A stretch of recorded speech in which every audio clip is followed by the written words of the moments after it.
జగన్ 4వ లిస్టుని ఆపినట్టుంది. ఎందుకు అంటే ఆల్రెడీ ఎవరెవరి టికెట్లు ఏంటి అనేటువంటి తేల్చేసిన 19వ తారీఖు అంబేద్కర్ విగ్రహావిష్కరణ అన్నటువంటిది పెద్ద కార్యక్రమంగా నడవాలంటే ఈలోపు ప్రచారం ఏదైతే నెగిటివిటీ ప్రచారం తగ్గించుకోవాలంటే సీట్లది కనుక ఇస్తే దాంట్లో అసంతృప్తులు బయటికి రావటం వాళ్ళది అదే హైలైట్ అవుతూ ఉంటుంది. కాబట్టి దాన్ని కంట్రోల్ చేయడం కోసమనినే పేర్లు అనౌన్స్ చేసినట్లేరు. అయితే గురజాలకు సంబంధించి మాత్రం ఓ పక్కన ఎరపతినేని లాంటి స్ట్రాంగ్ వ్యక్తి మీద గెలిచినటువంటి కాసుని కాకుండా ఇప్పుడు తాజాగా తనకి సీట్ ఇవ్వాలంటున్నటువంటి జంగా కృష్ణమూర్తి అక్కడ కాసు మహేష్ రెడ్డికి వచ్చేటప్పటికి సీటు మార్చాలన్నటువంటి కాన్సెప్ట్తో ప్రచారం చేసుకుంటూ తనకే టికెట్ అని చెప్పుకుంటున్నటువంటి సందర్భంలో ప్రధానమైనటువంటి సమస్య ఎదురవుతోంది.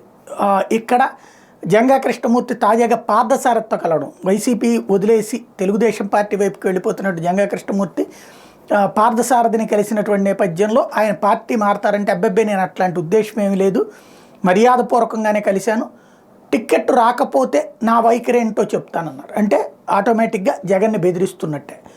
మరి జగన్ బెదురుతాడా లేదా చూడాల్సి ఉంది.